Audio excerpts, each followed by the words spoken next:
दोस्तों नमस्कार। KRST education YouTube channel पर आपका स्वागत है। दोस्तों हम लोगों ने पहली वीडियो में पढ़ा भाषा के बारे में। भाषा की उत्पत्ति कैसे हुई, भाषा किस धातु से बनी है, भाषा का क्रम क्या है, भाषा कितने प्रकार के होते हैं। बस इतना ही हम लोगों ने उस वीडियो में देखा था। अब हम लोग इसके आगे देखेंगे भाषा की विशेषता। भाषा की विशेषताएं। अब विशेषताओं के बारे में पढ़ेंगे। सबसे पहली भाषा है कि विशेषता क्या है? भाषा अर्जित की जाती है। भाषा क्या की जाती है? अर्जित की जाती है। तो इसमें ये देखेंगे, हम लोग जानते हैं कि बालक जो होता है किसी भी भाषा को अर्जित करके ही वह उस भाषा को सीख पाता है। भाषा किसी पैतृक संपत्ति नहीं है कि वह पीढ़ी दर पीढ़ी भाषा चली जाए, नहीं, यह अर्जित की जाती है। दूसरी विशेषता है कि भाषा अनुकरणीय है। भाषा क्या है? अनुकरणीय है। इसका अर्जन अनुकरण विधि के द्वारा किया जाता है। बालक को ये जानकारी नहीं रहती है कि यह कौन सी वस्तु है, वस्तु के बारे में उसे जानकारी नहीं रहती है। जैसे माँ खाना बना रही है, बालक वहाँ चला गया और बालक इशारा कर रहा है, उसे पता नहीं है क्या मांग रहा है, और माता उसको बताती है कि यह रोटी है। क्या है? रोटी है। तो धीरे धीरे बालक रोज रोज उसको देखता है और एक स्थिति ऐसी आती है कि वह जान जाता है और पहचान जाता है कि नहीं, यही रोटी है, इसका नाम रोटी है। बिल्ली को दिखाती है, बेटा ये बिल्ली है। धीरे धीरे बच्चा उसको भी समझ जाता है कि यह बिल्ली है, इसको बिल्ली बोलना है। गाय को दिखाती है, गाय बताती है, वह गाय को भी जान जाता है कि नहीं, यह गाय है। इस तरह से हम कह सकते हैं कि भाषा अनुकरणीय है। तीसरी विशेषता इसकी क्या है कि भाषा परिवर्तनशील है। क्या है? परिवर्तनशील है। भाषा परिवर्तनशील है। भाषा हमेशा बदलती रहती है। कैसे? कि पहले जो भाषा की जगत जननी है संस्कृत मानी है जाती है। अब संस्कृत के दो रूप बने, वैदिक और लौकिक।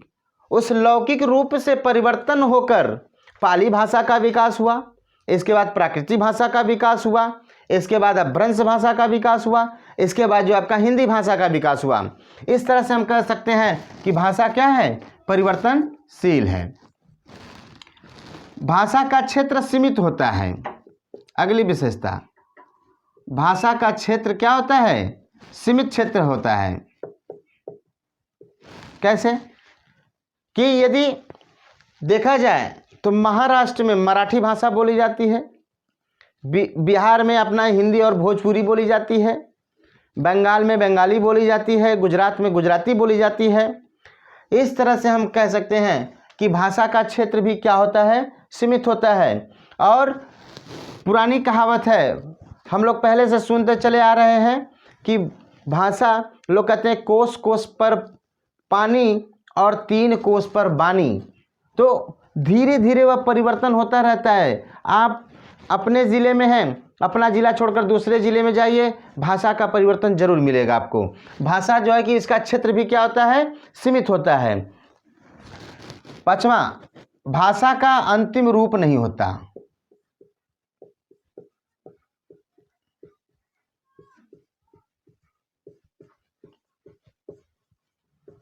पांचवी विशेषता इसकी है, भाषा का अंतिम रूप नहीं होता है। भाषा का रूप बहुत विस्तारित होता है। आप जितना सीखेंगे उतनी ही भाषा का आपको ज्ञान होता चला जाएगा, और जिस जिस क्षेत्र में जाएंगे आपको भाषा का कोई अंतिम रूप नहीं दिखेगा, उसमें हमेशा एक विस्तार रूप में ही दिखेगा। ये बहुत बड़ा होता है, इसलिए हम कह सकते हैं कि भाषा कभी खत्म नहीं होती, इसका अंतिम रूप नहीं होता है। छठवीं विशेषता क्या है? भाषा आपकी प्रतीकात्मक है। भाषा क्या है? प्रतीकात्मक मानी गई है। अभी हम हिंदी में क इस तरह से लिख रहे हैं, बंगाली में क किसी और तरीके से लिखेंगे, गुजराती में क किसी और तरीके से लिखेंगे, मराठी में क किसी और तरीके से लिखेंगे। तो भाषा का भी एक प्रतीक होता है, यह प्रतीकात्मक रूप में होता है, और इसलिए हम कहेंगे भाषा क्या है, प्रतीकात्मक रूप में होता है। 7वां पॉइंट है, भाषा जो है कठिन से सरल की ओर,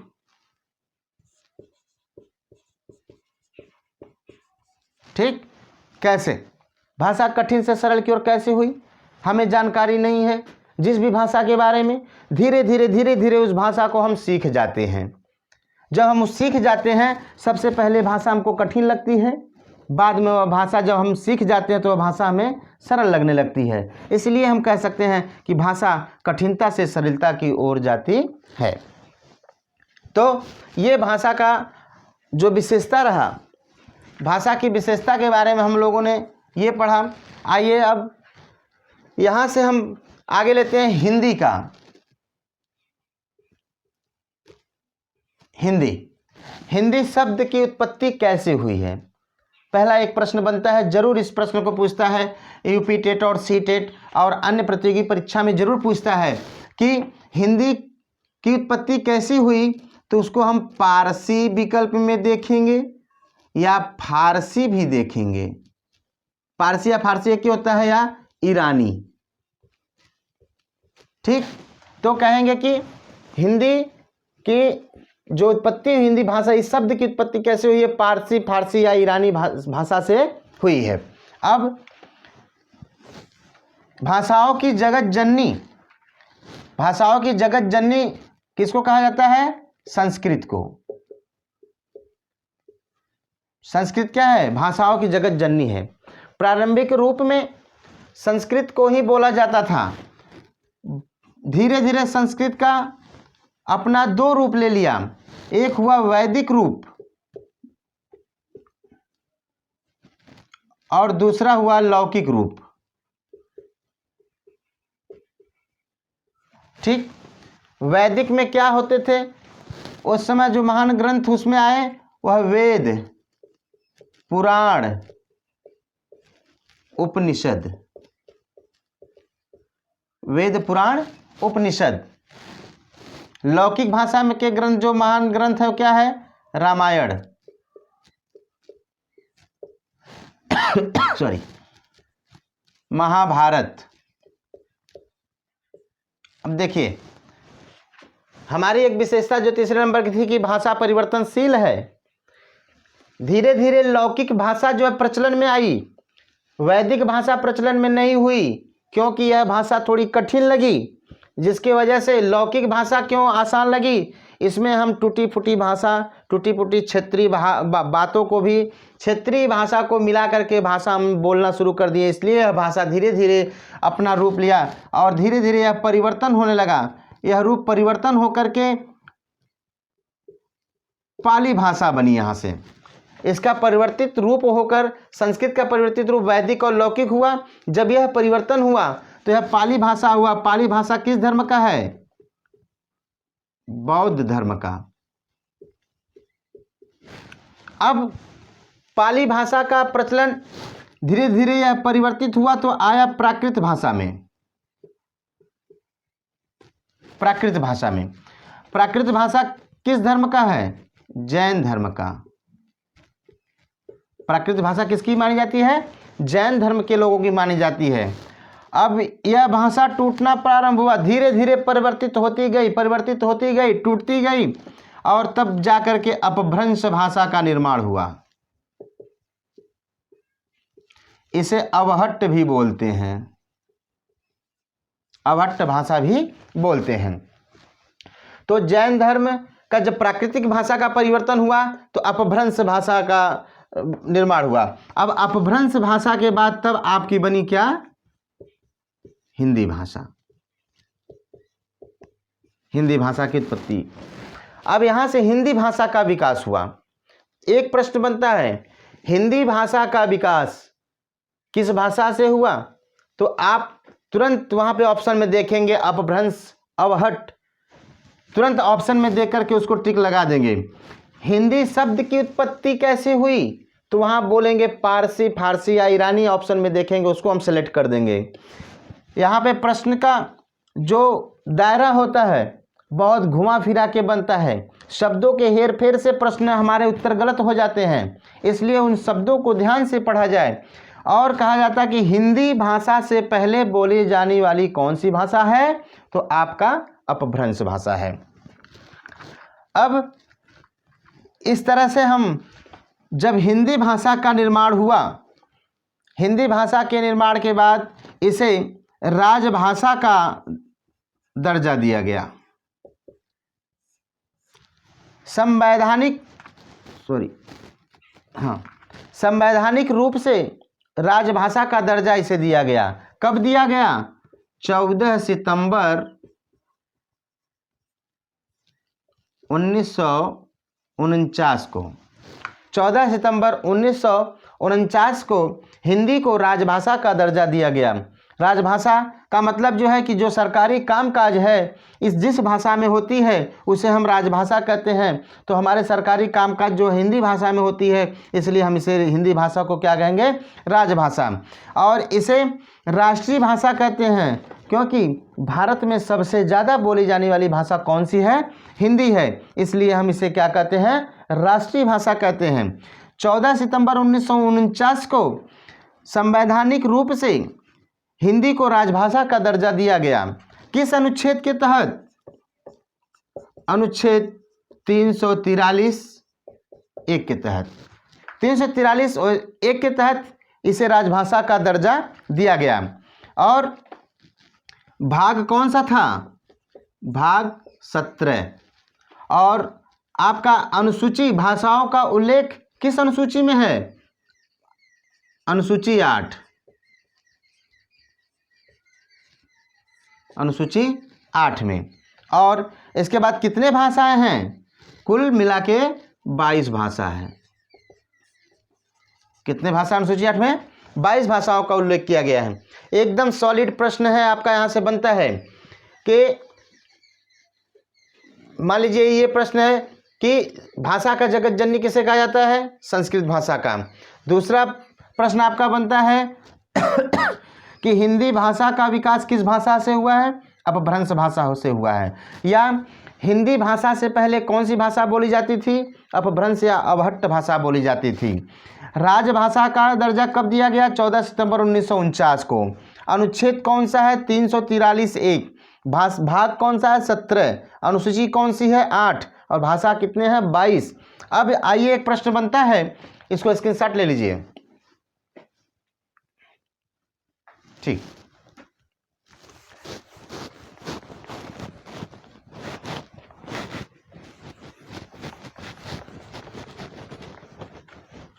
एक प्रश्न आपका बनता है कि हिंदी दिवस कब मनाया जाता है? हिंदी दिवस कब मनाया जाता है? तो हिंदी दिवस हमारा 14 सितंबर को मनाया जाता है। कब मनाया जाता है? 14 सितंबर को। देखिए यही शब्दों का हेरफेर, बार बार अटे रहेंगे। हिंदी दिवस कब मनाया जाता है ये सबको पता चल गया है। तो अब कैसे प्रश्न बन जाता है कि विश्व हिंदी दिवस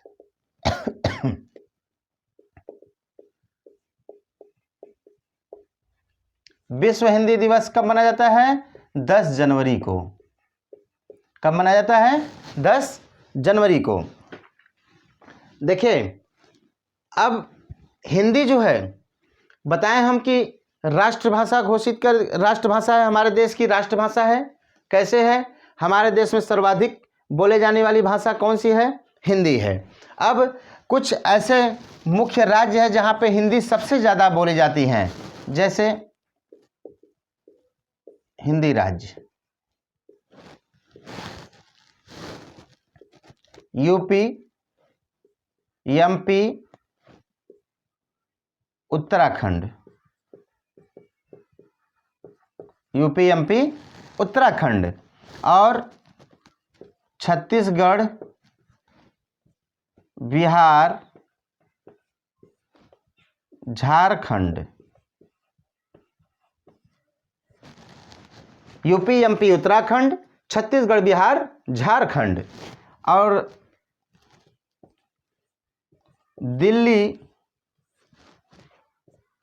दिल्ली, हरियाणा, राजस्थान,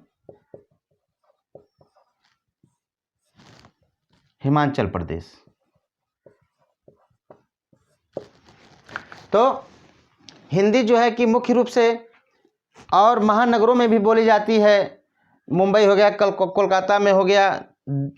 तो इस तरह से हम कहेंगे कि अन्य राज्यों में भी बोली जाती है, लेकिन सबसे ज़्यादा जो आता है आपका उत्तर प्रदेश, मध्य प्रदेश, उत्तराखंड, छत्तीसगढ़, बिहार, झारखंड, दिल्ली, हरियाणा और राजस्थान, हिमाचल प्रदेश में बोली जाती है। देखिए, अब हिंदी के जो उपभाग हैं, उपभाषा, ये 5 हैं। कितने हैं? 5 हैं।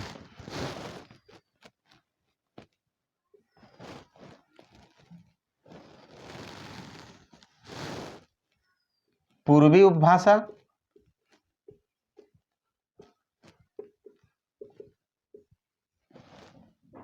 पश्चिमी उपभाषा,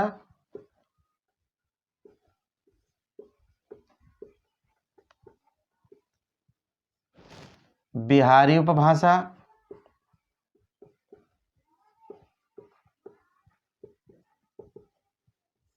राजस्थानी उपभाषा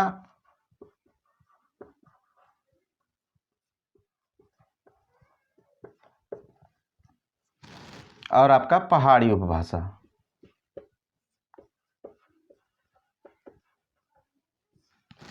देखिए मित्रों, उपभाषा कितने हैं? 5।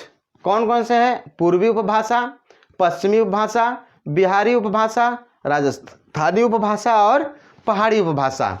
इन उपभाषाओं में कुल 18 बोलियां हैं।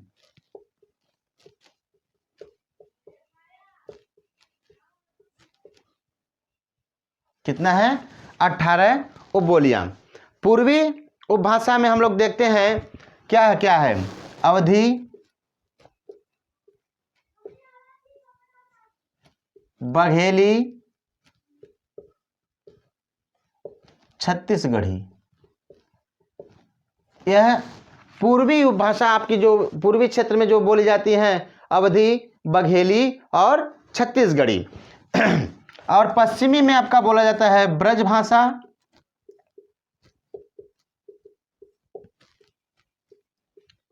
खड़ी बोली, कन्नौजी,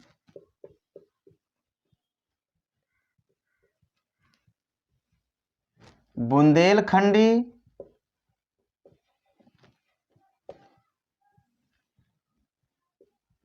और बांगरू।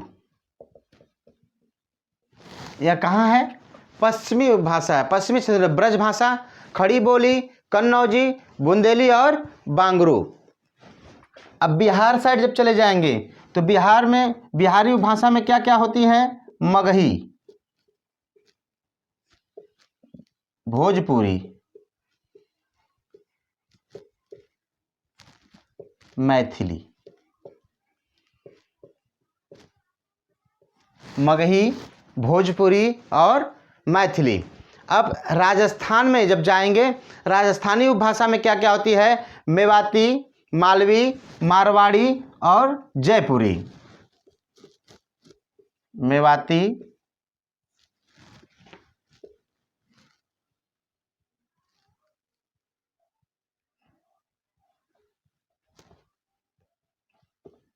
मारवाड़ी,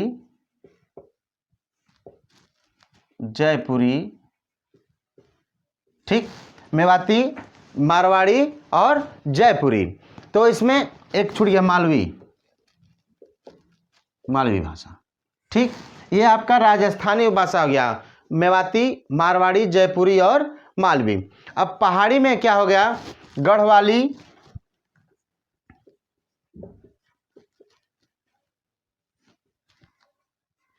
कुमायूनी और नेपाली। कौन कौन सी भाषा हो गई? देखते हैं, उपभाषा में 5 है। पूर्वी उपभाषा, पश्चिमी उपभाषा, बिहारी उपभाषा, राजस्थानी उपभाषा और पहाड़ी उपभाषा। इसमें 18 बोलियां हैं। पूर्वी उपभाषा में अवधी और बघेली और छत्तीसगढ़ी है। इसमें पश्चिमी उपभाषा में ब्रज भाषा, खड़ी बोली, कन्नौजी, बुंदेलखंडी और बांगरू है। बिहारी उपभाषा में मगही, भोजपुरी और मैथिली है। राजस्थानी उपभाषा में मेवाती, मारवाड़ी, जयपुरी और मालवी है। और पहाड़ी उपभाषा में गढ़वाली, कुमायूनी और नेपाली है। तो मित्रों, अब तक हम लोगों ने भाषा के बारे में पढ़ा, हिंदी की उत्पत्ति के बारे में पढ़ा, हिंदी के विकास के बारे में पढ़ा, ये उपभाषा के बारे में पढ़ा और इसमें कौन कौन सी बोलियां हैं। ये जितने भी मैंने जितना भी पढ़ाया आपको, यह प्रत्येक परीक्षा के लिए बहुत ही महत्वपूर्ण होती है। इसलिए इसको ध्यान में रखते हुए हम लोग अब नेक्स्ट वीडियो बनाएंगे जिसमें कि पढ़ेंगे हम लोग व्याकरण। अब हम लोग का मुख्य पार्ट जहाँ से शुरू होगा व्याकरण। अभी तक ये जानकारी साहित्यिक जानकारी थी। और एक बात का मैं आपको सूचना करना चाहता हूँ कि व्याकरण के साथ साथ उसमें टीजीटी पीजीटी के लिए जो आते हैं प्रश्न साहित्यिक, उसमें रचना, लेखक, सब कुछ उसमें एक प्रश्न के रूप में बीच बीच में हम देते रहेंगे। बस आज के लिए इतना ही। धन्यवाद।